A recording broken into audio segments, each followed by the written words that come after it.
हम अध्ययन करें वाईसीटी सॉल्व पेपर, जिसमें आज हम हल करेंगे यूजीसी नेट पेपर 2 हिंदी दिसंबर 2005 का प्रीवियस पेपर। वीडियो शुरू करने से पहले यदि आप हमारे चैनल पर नए हैं तो चैनल को सब्सक्राइब कर लें। इसी तरह से यूजीसी नेट तथा हिंदी से संबंधित पठन पाठन के लिए हमारे चैनल पे 2004 से 2020 तक के यूजीसी नेट पेपर 2 हिंदी के सभी प्रीवियस पेपर उपलब्ध हैं। प्लेलिस्ट लिंक वीडियो के डिस्क्रिप्शन में है, वहां से चेक करके आप देख सकते हैं। जून 2005 का प्रीवियस पेपर और 2004 जून और दिसंबर दोनों प्रीवियस पेपर ऑलरेडी अपलोड है चैनल पे। लिंक मैं वीडियो के डिस्क्रिप्शन में दे दूंगी, आप वहां से देख सकते हैं। आगे आप किस चीज से संबंधित वीडियो देखना चाहते हैं कमेंट में जरूर बताएं। तो चलिए वीडियो शुरू करते हैं और देखते हैं आज के प्रश्नों को। आज का पहला प्रश्न है, भारतीय संविधान के किस अनुच्छेद में हिंदी को राजभाषा घोषित किया गया? ऑप्शन है ए 343, बी 434, सी 334 और डी 445। तो इसका सही आंसर होगा ए 343। भारतीय संविधान के भाग 17 में अनुच्छेद 343 से 351 तक राजभाषा का संविधान में प्रावधान किया गया है तथा संविधान की 8वीं अनुसूची में 22 भाषाओं को मान्यता प्रदान किया गया है। संविधान के अनुच्छेद 343 में हिंदी को राजभाषा घोषित किया गया है। 14 सितंबर 1949 को भारत के संविधान में हिंदी को राजभाषा की मान्यता प्रदान की गई। अगला प्रश्न है, मुंडा भाषा परिवार का क्षेत्र कौन सा है? ऑप्शन है ए राजस्थान, बी मध्य प्रदेश, सी तमिलनाडु और डी छोटा नागपुर। तो इसका सही आंसर होगा डी छोटा नागपुर। मुंडा भाषा परिवार छोटा नागपुर। द्रविड़ भाषा तमिलनाडु, राजस्थानी हिंदी भाषा राजस्थान और पूर्वी हिंदी भाषा मध्य प्रदेश। अगला प्रश्न है, दक्षिण भारत हिंदी प्रचार सभा का मुख्यालय कहाँ है? ऑप्शन है ए बेंगलुरु, बी चेन्नई, सी हैदराबाद और डी एर्नाकुलम। तो इसका सही आंसर होगा बी चेन्नई। हिंदी भाषा की दक्षिण भारत हिंदी प्रचार सभा का मुख्यालय मद्रास चेन्नई में है। इसकी स्थापना महात्मा गांधी द्वारा सन 1927 ईस्वी में दक्षिण भारत में हिंदी के प्रचार प्रसार के लिए किया गया था। दक्षिण भारत हिंदी प्रचार सभा का पूर्व नाम हिंदी साहित्य सम्मेलन था। अगला प्रश्न है, 84 वैष्णवन की वार्ता किसकी रचना है? ऑप्शन है ए गोस्वामी तुलसीदास, बी नंददास, सी नाभादास और डी गोस्वामी गोकुलनाथ। तो इसका सही आंसर होगा डी गोस्वामी गोकुलनाथ। अगला प्रश्न है, आल्हा किस ऋतु में गाया जाता है? ऑप्शन है ए ग्रीष्म ऋतु, बी शरद ऋतु, सी वर्षा ऋतु और डी बसंत ऋतु। तो इसका सही आंसर होगा सी वर्षा ऋतु। रासो काव्य परंपरा के प्रमुख कवि जगनिक द्वारा रचित ग्रंथ परमाल रासो यानी आल्हा खंड 1230 ईस्वी में इसकी रचना हुई एक वीर गीत या वीर काव्य है जो सामान्यतः वर्षा ऋतु में गाया जाता है। अगला प्रश्न है, विश्वदेव रासो के रचयिता है? ऑप्शन है ए जगनिक, बी नरपति नाल, सी चंद्रदाई और डी सारंगधर। तो इसका सही आंसर होगा बी नरपति नाल। विसल देवरासो 1212 ईस्वी में प्रकाशित नरपति नाल का रचना है। यह एक श्रृंगार या वीर काव्य है। अगला प्रश्न है, परमाल रासो। अगला ग्रंथ है परमाल रासो 1230 ईस्वी में प्रकाशित जगनिक की रचना है। यह वीर काव्य है, वीर रस। इसे आल्हा खंड के नाम से भी जाना जाता है। पृथ्वीराज रासो 1192 ईस्वी में प्रकाशित चंद्रदाई की रचना है। वीर रस प्रधान प्रबंध काव्य है। हम्मी रासो सारंगधर का रचना है। अगला प्रश्न है, इस्तवार द लालित त्रितोई एंदोई ए हिंदुस्तानी की रचना किसने की? ऑप्शन है ए कीथ ने, बी ग्रियर्सन ने, सी गार्सा तासी ने और डी गिलक्राइस्ट ने। तो इसका सही आंसर होगा सी गार्सा तासी ने। इस्तवार द लालित त्रितोई एंदोई हिंदुस्तानी नामक इतिहास ग्रंथ की रचना गार्सा तासी ने किया। गार्सा तासी एक फ्रेंच विद्वान थे तथा उनका इतिहास ग्रंथ फ्रेंच भाषा के 2 भागों में सन 1840 और दूसरा भाग 1847 ईस्वी में प्रकाशित हुआ। इसका तीसरा संस्करण 1871 में प्रकाशित हुआ था। हिंदी साहित्य के इतिहास लेखन का सबसे पहला प्रयास जो है तासी ने किया। जॉर्ज ग्रियर्सन द्वारा रचित the modern vernacular literature of Hindustan, जिसका प्रकाशन 1888 ईस्वी में हुआ, सच्चे अर्थों में हिंदी साहित्य का पहला इतिहास ग्रंथ माना जाता है। अगला प्रश्न है, इनमें कौन सा अष्टछाप के कवि नहीं है? ऑप्शन है ए सूरदास, बी कुंभदास, सी नंददास और डी रैदास। तो इसका सही आंसर होगा डी रैदास। रैदास जो है संत कवि है, भक्तिकाल निर्गुण काव्य धारा के ज्ञानाश्रय शाखा के प्रमुख कवि। अष्टछाप के कवि और उनका जीवन काल देखते हैं। अष्टछाप में 8 कवि थे, 4 बल्लभाचार्य के शिष्य और 4 विठ्ठलनाथ के शिष्य। बल्लभाचार्य के शिष्य कुंभनदास, सूरदास, परमानंद दास और कृष्णदास। वही विठल नाम के शिष्य हैं गोविंद स्वामी, चित्त स्वामी, चतुर्भुजदास और नंददास।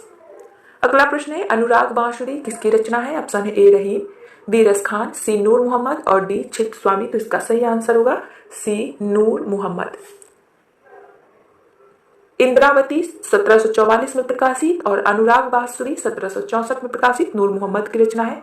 बरवे नायक का भेद 1610 से 15 में प्रकाशित रहीमदास का, पदावली चित्त स्वामी की और प्रेम वाटिका 1614 में प्रकाशित रस खान की रचना। अगला प्रश्न है नैन नचाए कहीं मुस्काए लला फिरायो खेलन होरी एक काव्य पंक्तियां किस कवि की है? ऑप्शन है ए पद्माकर, बी मतीराम, सी घनानंद और डी देव। तो इसका सही आंसर होगा ए पद्माकर। इसी तरह से मतीराम की प्रसिद्ध पंक्ति है कुंदन को रंग फीको लगे झलके अब सब अंगन चारू गुराई। देव की प्रसिद्ध पंक्ति है अविधा उत्तम काव्य है मध्य लक्षणा लीन अधम व्यंजना रस बिरस उल्टी कहत नवीन। इसी तरह से घनानंद का प्रसिद्ध पंक्ति है झलके अति सुंदर आनंद गौरे झके दृग राजती कानन छवे। अगला प्रश्न है सखी वे मुझसे कहकर जाते किस कवि की काव्य पंक्ति है? ऑप्शन है ए सिया राम शरण गुप्त, बी मैथिली शरण गुप्त, सी अयोध्या सिंह उपाध्याय हरिऔंद और डी जगदीश गुप्त। तो इसका सही आंसर होगा बी मैथिली शरण गुप्त। अगला प्रश्न है शिव शंभू के चिट्ठे के लेखक कौन है? Option A Pratap Narayan Bisht, B Srinivas Das, C Balkrishna Bhatt और डी बालमुकुंद गुप्त। तो इसका सही आंसर होगा डी बालमुकुंद गुप्त। शिव शंभू के चिट्ठे बालमुकुंद गुप्त का निबंध है।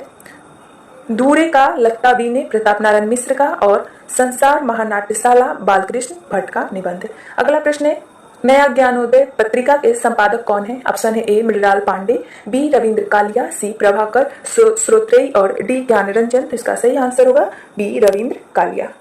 ज्ञानोदय 2002 में प्रकाशित रविंद्र कालिया की पत्रिका है, मासिक पत्रिका दिल्ली से प्रकाशित। पहल 1960 में ज्ञानरंजन का और अक्षर प्रभाकर श्रोत्रेय के संपादक में मासिक पत्रिका भोपाल से प्रकाशित। अगला प्रश्न है देश विभाजन को लेकर लिखा गया उपन्यास है। ऑप्शन है ए अमृत और विष, बी झूठा सच, सी अपने अपने अजनबी और डी अंतराल। तो इसका सही आंसर होगा बी झूठा सच।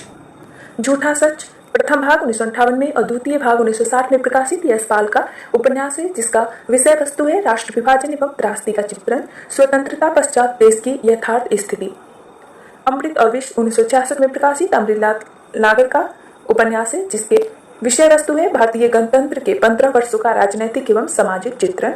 अपने अपने अजनबी 1961 में प्रकाशित अज्ञेय का उपन्यास है जिसका विषय वस्तु है मृत्यु से साक्षात्कार। और अंतराल 1972 में प्रकाशित मोहन राकेश का उपन्यास है जिसका विषय वस्तु है सामाजिक राजनीतिक चित्रण। अगला प्रश्न है धातुसेन प्रसाद के किस नाटक का पात्र है? ऑप्शन है ए राजश्री, बी चंद्रगुप्त, सी ध्रुव स्वामी और डी स्कंदगुप्त। इसका सही आंसर होगा डी स्कंदगुप्त। स्कंदगुप्त 1928 में प्रकाशित जयशंकर प्रसाद का नाटक है जिसके प्रमुख पात्र है धातुसेन, पुरुगुप्त, अनंत देवी, देवसेना, विजया, भट्टार्क, बंधु वर्मा। राजश्री 1915 में प्रकाशित है जिसका प्रमुख पात्र है राजश्री। चंद्रगुप्त 1931 में प्रकाशित जिसके प्रमुख पात्र है Chanakya, Shaktar, Sehran, Seleucus, Cornelia, Kalyani, Alice, Malvika, Alka, Suvasini, Ambhik और राक्षस। ध्रुव स्वामी 1933 में प्रकाशित जिसके प्रमुख पात्र है चंद्रगुप्त, रामगुप्त, शिखर स्वामी और ध्रुव स्वामी।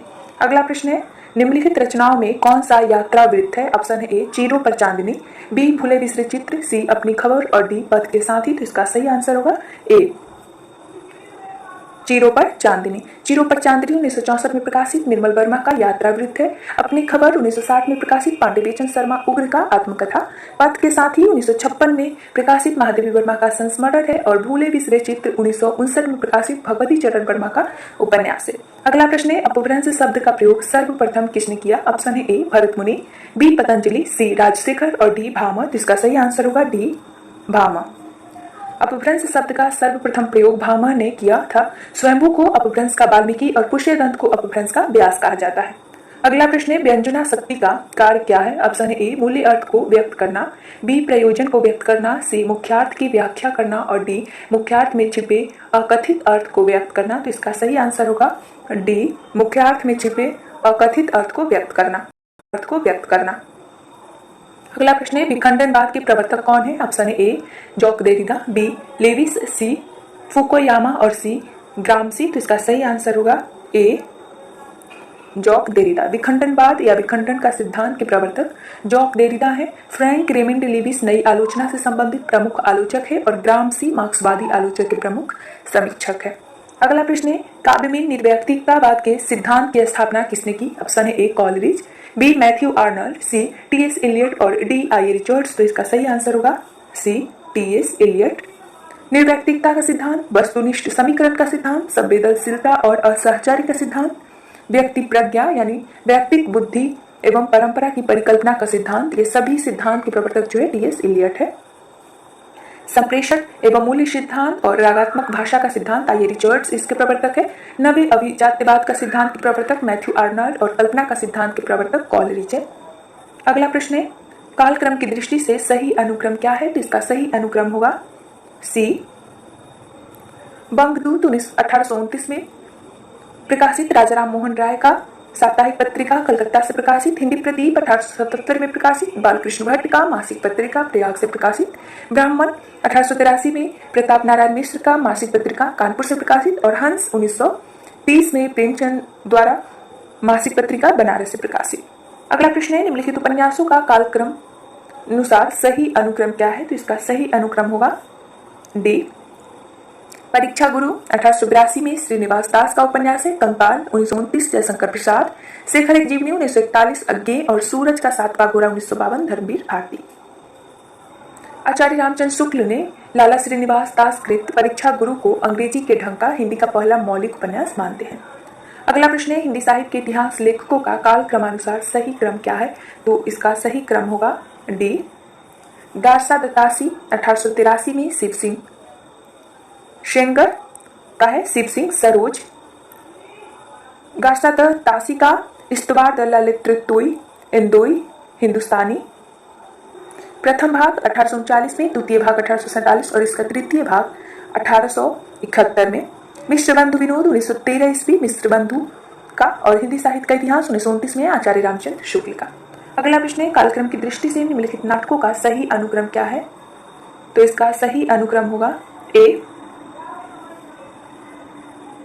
आषाढ़ का एक दिन, मोहन डाकेश का 1958, लहरों का राजहंस 1963, आधी अधूरी 1969 और पैरे तले जमीन जो है अधूरा है।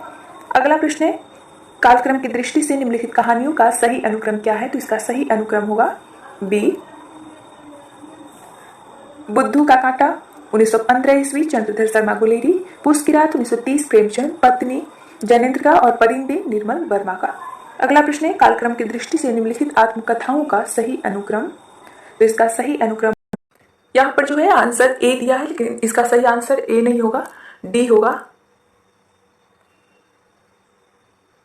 अपनी खबर 1960 में प्रकाशित, पांडे शर्मा उग्र का क्या भूलूं क्या याद करूं, प्रथम भाग 1969, द्वितीय भाग निर्का निर्माण फिर 1970, तृतीय भाग बसेरे से दूर 1978 और 10 द्वार से सुपान तक चतुर्थ भाग 1985 हरिवंश राय बच्चन का आत्मकथा है। अर्धकथा 1988 डॉक्टर नगेंद्र और आज के अतीत 2003 भीष्म साहनी। अगला प्रश्न है, निम्नलिखित काव्य कृतियों का सही अनुक्रम क्या है? तो इसका सही अनुक्रम होगा बी। प्रिय प्रवास 1914 ईस्वी हरिऔंध का प्रबंध काव्य, साकेत 1931 ईस्वी मैथिली शरण गुप्त का काव्य ग्रंथ, कमायनी 1936 ईस्वी जयशंकर प्रसाद का महाकाव्य और लोकायतन 1964 ईस्वी सुमित्रानंद पंत का महाकाव्य। अगला प्रश्न है, निम्नलिखित काव्य प्रवृत्तियों का सही अनुक्रम क्या है? तो इसका सही अनुक्रम होगा सी। अलंकारिकता, रीतिकाल का, इतिवृत्तात्मकता, द्विवेदी युग, काल्पनिकता, छायावाद और शोषण का विरोध, प्रगतिवाद, क्षणवाद, नई कविता।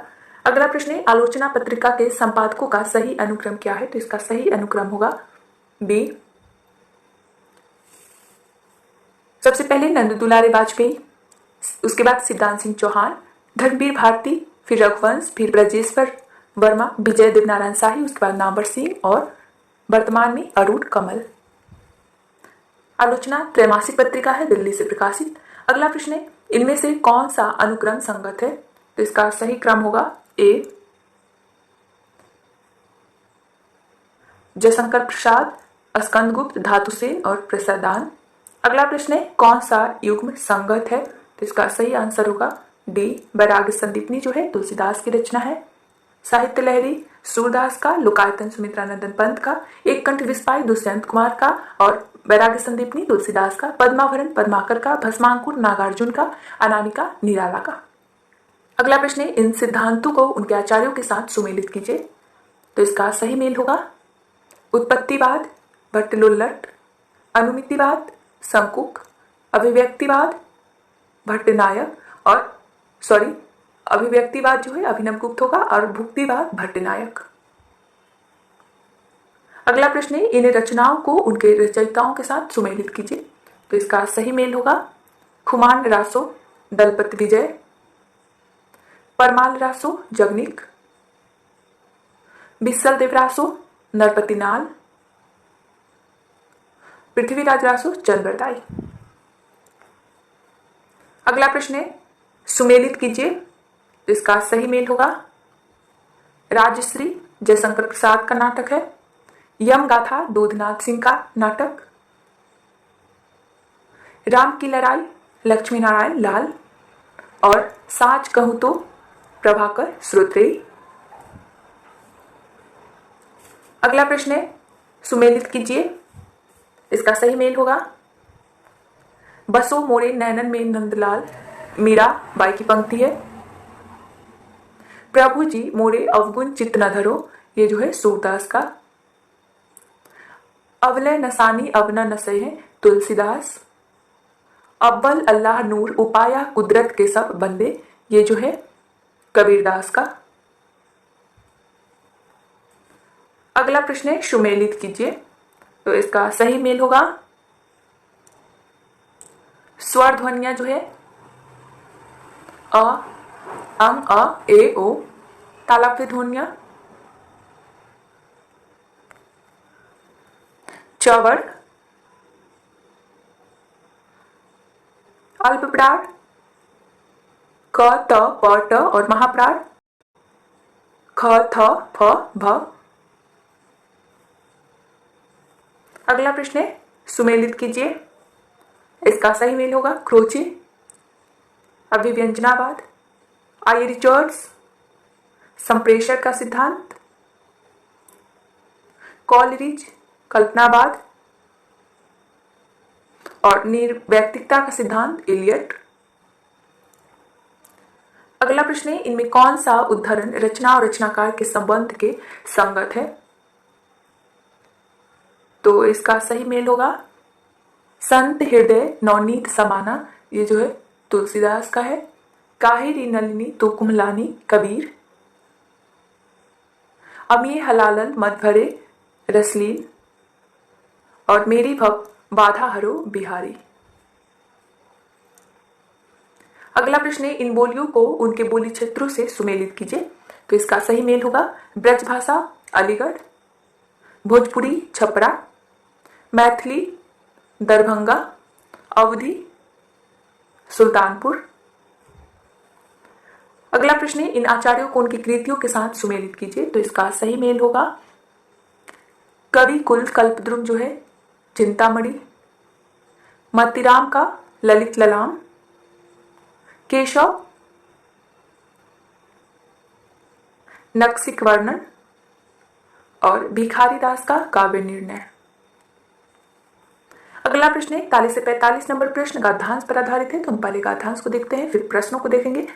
गद्यांश है, कविता विश्व का अंतरतम संगीत है, उसके आनंद का रोमहास है, उसमें हमारी सूक्ष्मतम दृष्टि का मर्म प्रकाश है। जिस प्रकार कविता में भाव का अंतरस्थ हस्तस्पंदन अधिक गंभीर परिस्फुट तथा परिपक्व रहता है, उसी प्रकार छंदबद्ध भाषा में भी राग का प्रभाव उसकी शक्ति अधिक जागृत प्रबल तथा परिपूर्ण रहती है। राग ध्वनि लोक की कल्पना है, जो कार्य भाव जगत में कल्पना करती है, वह कार्य शब्द जगत में राग दोनों अभिन्न है। यदि किसी भाषा के छंदों में भारती के प्रारों में शक्ति तथा स्फूर्ति संचार करने वाले उसके संगत को अपने उन्मुक्त झंकारों के पंखों में उड़ने के लिए प्रशस्त क्षेत्र तथा विशाल कोश न मिलता हो, वह पिंजरबद्ध कीर की तरह छंद के अस्वाभाविक बंधनों से कुंठित हो उड़ने की चेष्टा में छटपटाकर गिर पड़ता हो, तो उसे भाषा में छंदबद्ध काव्य का प्रयोजन ही क्या। प्रत्येक भाषा के छंद उसके उच्चारण संगीत के अनुकूल होने चाहिए। जिस प्रकार पतंग डोर के लघु गुरु संकेतों की सहायता से और भी ऊंची ऊंची उड़ती जाती है, उसी प्रकार कविता का राग भी छंद के इंगितों से दृप्त तथा प्रभावित होकर अपनी ही उन्मुक्ति में अनंत की ओर अग्रसर होता है। हमारे साधारण वार्तालाप में भाषा संगीत को जो यथेष्ट क्षेत्र नहीं प्राप्त होता, उसी की पूर्ति के लिए काव्य में छंदों का प्रादुर्भाव हुआ। कविता में भाव के प्रगाढ़ संगीत के साथ भाषा का संगीत भी पूर्ण परिस्फुट होना चाहिए, तभी दोनों में संतुलन रह सकता है। इस पर आधारित प्रश्नों को देखते हैं। प्रश्न है, कविता का राग छंद तृप्त होता है, तो इसका सही आंसर होगा सी, यह कथन सही है। कविता में छंदों का अस्वाभाविक बंधन, इसका सही आंसर होगा सी, अनुचित है। अगला प्रश्न है, राग और कल्पना में क्या संबंध है, तो इसका सही आंसर होगा बी, परस्पर पूरक है। अगला प्रश्न है, छंद के इंगित से कविता का राग, तो इसका सही आंसर होगा सी, अस्पष्ट होता है। अगला प्रश्न है, भाषा का संगीत किसका उपकारक है, तो इसका सही आंसर होगा सी, छंद का। अगला प्रश्न कथोपकथन पर आधारित है, स्थापना और तर्क। स्थापना है, भक्तिकालीन हिंदी कविता लोक मंगल के प्रति समर्पित है। तर्क है, लोकहित भक्ति काव्य का मुख्य उद्देश्य है, तो इसका सही कूट होगा बी, स्थापना और तर्क दोनों सही है। भक्तिकाल मुख्यतः दो भागों में बटा है, पूर्व भक्तिकाल तथा उत्तर भक्तिकाल। भक्तिकालीन काव्य का प्रमुख उद्देश्य लोक कल्याण एवं सामान्य जनमानस के हित के लिए मार्ग प्रशस्त करना। भक्तिकाल की कविताएं लोक मंगल के प्रति समर्पित थी। भक्तिकाल में काव्य परंपरा की तीन शाखाएं सगुण भक्ति काव्य परंपरा, निर्गुण भक्ति काव्य परंपरा और सूफी यानी प्रेमाख्यान काव्य परंपरा प्रचलित थी। अगला प्रश्न है, स्थापना है, वियोगी होगा पहला कवि, आह से उपजा होगा गान, उमड़ कर आंखों से चुपचाप बही होगी कविता अनजान। तर्क है, कविता की मूल प्रेरणा वेदना है, तो इसका सही कूट होगा बी। अगला प्रश्न है, स्थापना है, भारतेंदु युगीन हिंदी कविता राष्ट्रीय चेतना से अनुप्राणित है। तर्क है, सभी कवि राष्ट्रीय आंदोलन में सक्रिय थे, तो इसका सही कूट होगा ए। स्थापना और तर्क दोनों सही है। भारतेंदु में हिंदी कविता, नाटक, उपन्यास आदि सभी विधाएं राष्ट्रीय चेतना से अनुप्राणित थी तथा सभी भारतेंदु युगीन कवियों में देशभक्ति की भावना थी, जो उनकी रचनाओं में परिलक्षित होती है, लेकिन भारतेंदु युग के सभी कवि राष्ट्रीय आंदोलन में शामिल नहीं थे। अगला प्रश्न है, स्थापना है, हिंदी के सभी नए कवि अस्तित्ववादी हैं। तर्क है, हिंदी की नई कविता में एक ही भावधारा उपलब्ध है, तो इसका सही कूट होगा सी। स्थापना और तर्क दोनों सही है। इसका जो है स्थापना गलत और तर्क सही है। अगला प्रश्न है, स्थापना है, नारी चेतना की प्रामाणिक अभिव्यक्ति स्त्री लेखिकाएं ही कर सकती है। तर्क है, स्त्री संबंधी सर्जनात्मक लेखन और स्त्री विमर्श दोनों अलग है, तो इसका सही कूट होगा स्थापना गलत और तर्क सही है, क्योंकि नारी चेतना की प्रामाणिक अभिव्यक्ति केवल नारी ही करे ऐसा जरूरी नहीं है। अनेक पुरुष लेखकों ने भी नारी चेतना को अभिव्यक्त किया है। स्त्री संबंधी सर्जनात्मक लेखन और स्त्री विमर्श दोनों अलग है। तो इसमें इतना ही था, आज के लिए इतना ही। वीडियो उपयोग लगा हो तो लाइक जरूर करें। और यूजीसी ने पेपर 2 हिंदी का सभी प्रीवियस पेपर 2004 से 2020 तक के सभी प्रीवियस कंप्लीट हो गए हैं। 2004 का ऑलरेडी अपलोड है, वीडियो के डिस्क्रिप्शन में लिंक है, आप वहां से देख सकते हैं।